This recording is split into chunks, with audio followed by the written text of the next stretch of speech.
Hello friends, I am Kanika. हम अपनी my SQL की वीडियोस प्लेलिस्ट कवर कर रहे हैं, जिसमें कि आज हम देखने वाले हैं अपनी दूसरी वीडियो, जिसमें कि हम देखेंगे कि हाँ, मैंने आप लोगों को लास्ट टाइम बताया था कि एसक्यूएल कमांड्स का हमने कैटेगराइजेशन देखा था, जिसमें हमने 5 कैटेगराइजेशन देखे थे: TDL, DML, DCL, DQL and TCL.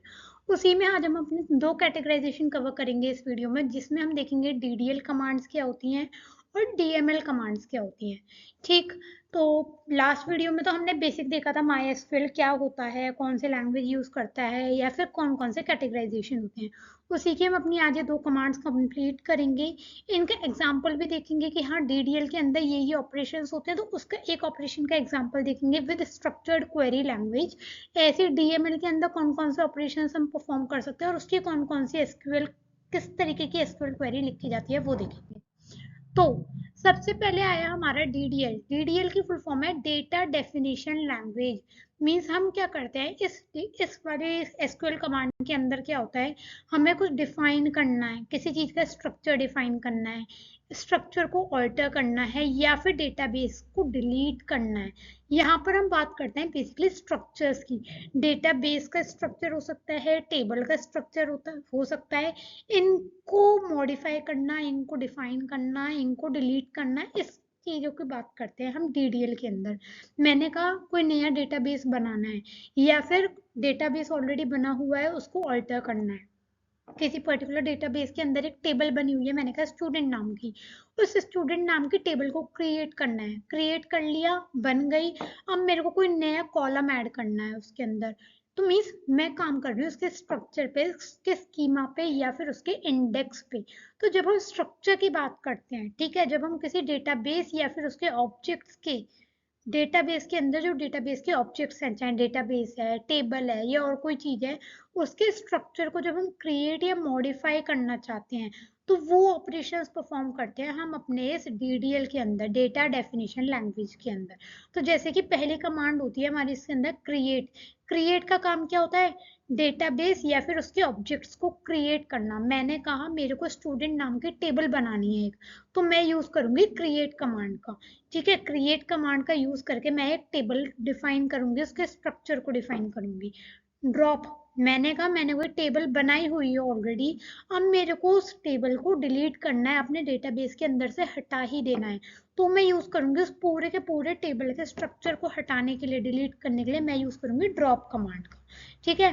तो अगर मेरे को डेटाबेस को ही ड्रॉप करना है, या फिर डेटाबेस के किसी ऑब्जेक्ट को ड्रॉप करना है, डिलीट करना है, तब हम यूज करते हैं ड्रॉप को। ठीक। अगर मेरे को डेटाबेस के स्ट्रक्चर को मॉडिफाई करना है, ऑल्टर करना है, या डेटाबेस के किसी ऑब्जेक्ट के स्ट्रक्चर को ऑल्टर करना है, मैंने कहा मेरे पास एक टेबल बनी हुई है, मेरे को उसमें या तो कोई कॉलम ऐड करना है, या कोई कॉलम हटाना है, या फिर उसका डेटा टाइप चेंज करना है। अभी हम आगे देखेंगे डेटा टाइप क्या होता है। तो इस तरीके के चेंजेस करना है, तब हम यूज करते हैं ऑल्टर कमांड का। ट्रंकेट, ट्रंकेट यूज होता है, मैंने कहा मेरे पास एक स्टूडेंट नाम की टेबल बनी हुई है जिसके अंदर 5 स्टूडेंट्स का डेटा स्टोर है, लेकिन मेरे को उनमें से लास्ट वाले जिनका रोल नंबर कुछ ऐसा है 1 2 3 4 5, ठीक, लेकिन किसी वजह से मेरे को रोल नंबर 5 वाले स्टूडेंट का डेटा हटाना है, उसका रिकॉर्ड को डिलीट करना है, तब हम यूज करते हैं ट्रंकेट का। ये ट्रंकेट क्या करेगा, ये टेबल के अंदर से सारे के सारे रिकॉर्ड्स को ही रिमूव कर देगा। मीन्स मैं चाह रही हूँ मैं एक साथ सारे रिकॉर्ड्स वगैरह को रिमूव कर दूँ, उसके लिए हम यूज करते हैं ट्रंकेट का। ठीक। तो डीडीएल क्या हुआ, डीडीएल की पहली बात तो ये, डीडीएल की फुल फॉर्म हुई डेटा डेफिनेशन लैंग्वेज। जब भी हमें डेटाबेस या फिर उसके ऑब्जेक्ट्स के स्ट्रक्चर को, स्कीमा को डिफाइन करना हो, ऑल्टर करना हो, या डिलीट करना हो, तब हम यूज करते हैं डेटा डेफिनेशन लैंग्वेज का। ये कुछ इसकी बेसिक कमांड्स हैं: क्रिएट करना, ड्रॉप करना, ऑल्टर करना, या फिर ट्रंकेट करना। ये आया इसका एक एग्जांपल। देखो, मैंने कहा डीडीएल के अंदर हम क्या करते हैं, टेबल को, डेटाबेस को, या डेटाबेस को ऑब्जेक्ट जैसे कि टेबल, उसको मेरे को मैंने कहा मेरे को एक टेबल क्रिएट करनी है। तो देखो हमने कैसे लिखा ये। अच्छा, एक चीज और याद रखना, जो एसक्यूएल कमांड्स होती हैं, एसक्यूएल क्वेरीज होती हैं, वो बिल्कुल इंग्लिश लैंग्वेज की तरह होती है। मीन्स आपको जैसे जैसे जो जो चीज मैं कह रही हूँ, एक टेबल बनाओ जिसके अंदर एम्प्लॉय आईडी हो, उसका फर्स्ट नेम हो, उसका लास्ट नेम हो, उसकी हायर डेट हो, ये चीज होनी चाहिए। आप एक टेबल क्रिएट करो, तो हम एसक्यूएल के अंदर कमांड कैसे लिखेंगे, मैं लिखूंगी क्रिएट टेबल। एम्प्लॉयज क्या है, ये है टेबल का नेम। तो मैंने कहा क्रिएट टेबल, मैंने टेबल का नाम बता दिया। अब मैं क्या करूंगी, मैं पैरेंथेसिस ओपन करूंगी, क्लोज करूंगी। अब इन पैरेंथेसिस के अंदर मैं उन कॉलम्स का नेम दूंगी जिनको जिन जिन चीजों को मैं अपने टेबल में रखना चाह रही हूँ।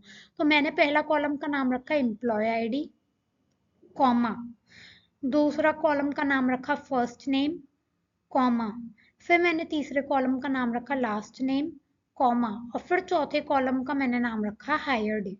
ठीक, ये 4 कॉलम्स हुए किस टेबल के अंदर, एम्प्लॉयज नाम की टेबल के अंदर ये 4 कॉलम हुए।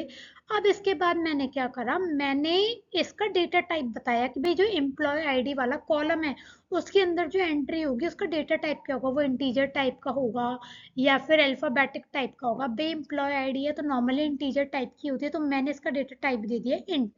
ठीक है, फर्स्ट नेम है, फर्स्ट नेम, नेम से पता चल रहा है कनिका, श्रुति, रोहन, इस तरीके के नाम होंगे, तो मैंने इसका नाम दे दिया वैरकेर, डेटा टाइप दे दिया। ऐसे लास्ट नेम है, अलग अलग इसके भी अल्फाबेटिक टाइप होंगे, तो मैंने इसका दे दिया data type varchar. Hire date, date है तो इसका डेटा टाइप मैंने दे दिया डेट।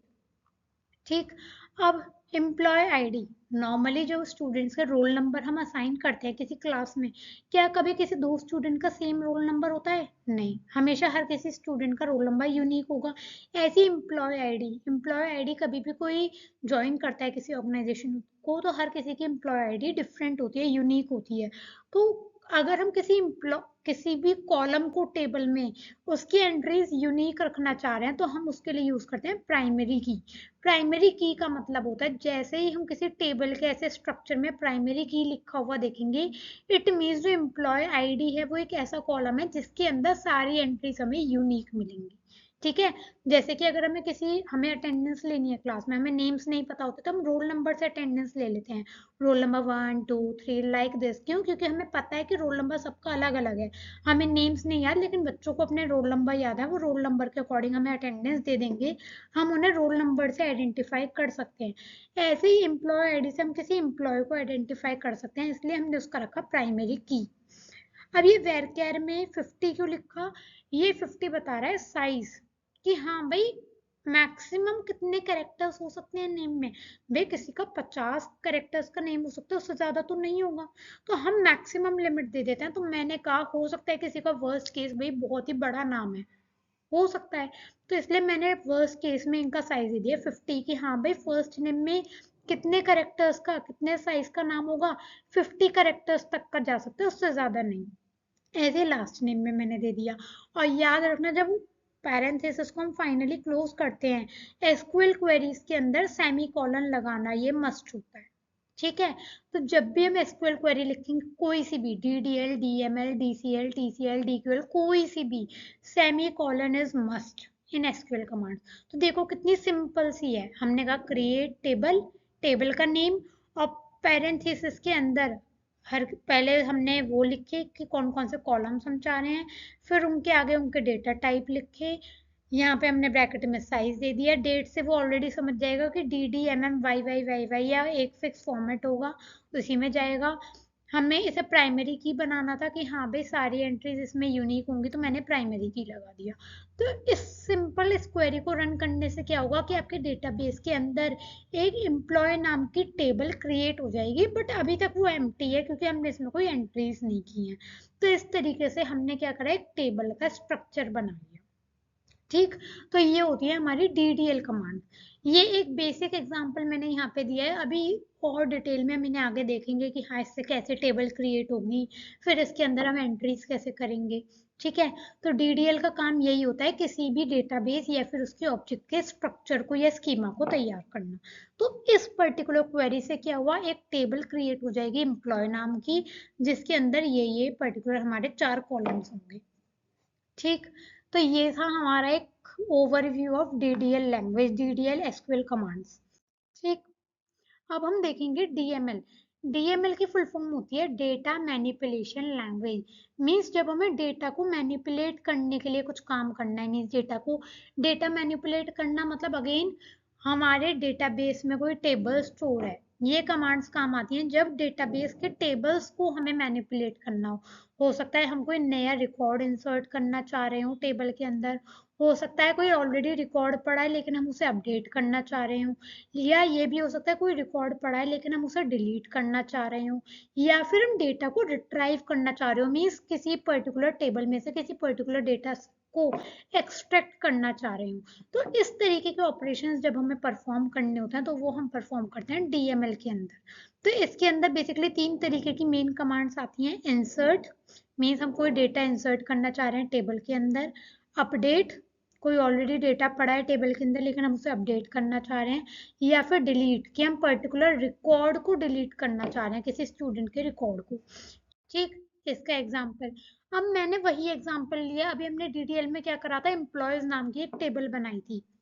अब मैं चाह रही हूँ उस एम्प्लॉय नाम की टेबल में मैं एक रिकॉर्ड किसी स्टूडेंट का डालना चाह रही हूँ।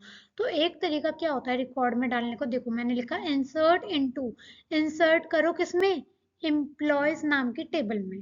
ठीक है, अब मैंने क्या करा, पहले एक मतलब इसके 2 तरीके होते हैं इंसर्ट करने के, यहाँ पे मैं एक आपको बता रही हूँ। मैंने क्या करा, पहले तो ब्रैकेट में वो कॉलम के नेम दे दिए। लेट से इसमें नेम, इसमें कौन कौन से कॉलम थे, फर्स्ट नेम, लास्ट नेम और डिपार्टमेंट। ये एक दूसरा एग्जांपल लिया है, वही वाले का नहीं है, पहले वाले का नहीं है। ठीक है, कि मैंने कहा एक मेरे पास एम्प्लॉयज नाम की टेबल है, उसमें मैं डेटा इंसर्ट करना चाह रही हूँ। मैंने ब्रैकेट में पहले ये बता दिया कि इस टेबल के अंदर कौन कौन से कॉलम है। तो भाई एक फर्स्ट नेम का कॉलम है, एक सेकंड लास्ट नेम का कॉलम है, एक डिपार्टमेंट का कॉलम है। फिर ये ब्रैकेट क्लोज करके मैंने लिखा वैल्यूज, कि अब मैं इन कॉलम में वैल्यूज डालना चाह रही हूँ, वैल्यूज, और अब मैं ब्रैकेट में इनकी एंट्री दे दूंगी। अब याद रखना जितने भी वेरकेर वाले होते हैं, भाई इसमें भी वेरकेर जाएगा, इसमें भी वेरकेर जाएगा और इसमें भी वेरकेर जाएगा। तो वेरकेर की जो एंट्रीज होती हैं हम उन्हें सिंगल कोड में लिखते हैं। तो मैंने जैसे यहाँ पे दिया जेन सिंगल कोड में, फिर कॉमा, फिर सिंगल कोड्स में स्मिथ, और फिर कॉमा करके फिर सिंगल कोड में एचआर। मैंने लास्ट टाइम पे भी बताया था कि जब भी हम एसक्यूएल कमांड्स लिखते हैं हमेशा लास्ट में उसे सेमी कॉलन से टर्मिनेट करते हैं। तो मैंने कहा इंसर्ट इनटू एम्प्लॉय वैल्यूज, और ये एम्प्लॉय और वैल्यूज के बीच में मैंने ब्रैकेट्स ओपन और क्लोज करके कॉलम के नेम्स लिख दिए कि हाँ इस पर्टिकुलर टेबल में कौन कौन से कॉलम्स अवेलेबल हैं। तो ये एक तरीका होता है किसी भी टेबल के अंदर वैल्यूज को इंसर्ट करने का। ठीक है, इंसर्ट इनटू एम्प्लॉय, ब्रैकेट में सारे कॉलम के नेम, वैल्यूज, और फिर ब्रैकेट में उन वैल्यूज, उनकी हमने वैल्यूज डाल दी एसोसिएटेड। ठीक है, तो ये एक तरीका था डीएमएल के अंदर किसी भी टेबल के अंदर वैल्यूज को इंसर्ट करने का तरीका। आई होप ये समझ आया होगा, बिल्कुल बेसिक एक आइडिया लिया है अभी ओवरव्यू।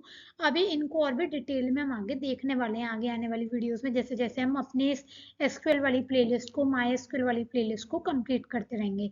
आई होप ये 2 समझ आए होंगे। डीडीएल का काम क्या था, डीडीएल का काम था डेटाबेस या फिर उसके ऑब्जेक्ट्स के स्कीमास को, स्ट्रक्चर को तैयार करना, अपडेट करना, क्रिएट करना, डिलीट करना। और डीएमएल का काम क्या होता है कि जो हमने डेटाबेस या फिर उसके ऑब्जेक्ट्स हैं उसके अंदर के डेटा को मैनिपुलेट करना। मैनिपुलेट के अंदर डेटा इंसर्ट करना भी आ सकता है, डेटा अपडेट करना भी आ सकता है और डेटा डिलीट करना भी आ सकता है। ये 2 कैटेगराइजेशन जो एसक्यूएल कमांड्स की हैं ये क्लियर हुई होंगी। हमने 2 कैटेगराइजेशन कंप्लीट करी हैं आज की वीडियो में, डीडीएल और डीएमएल।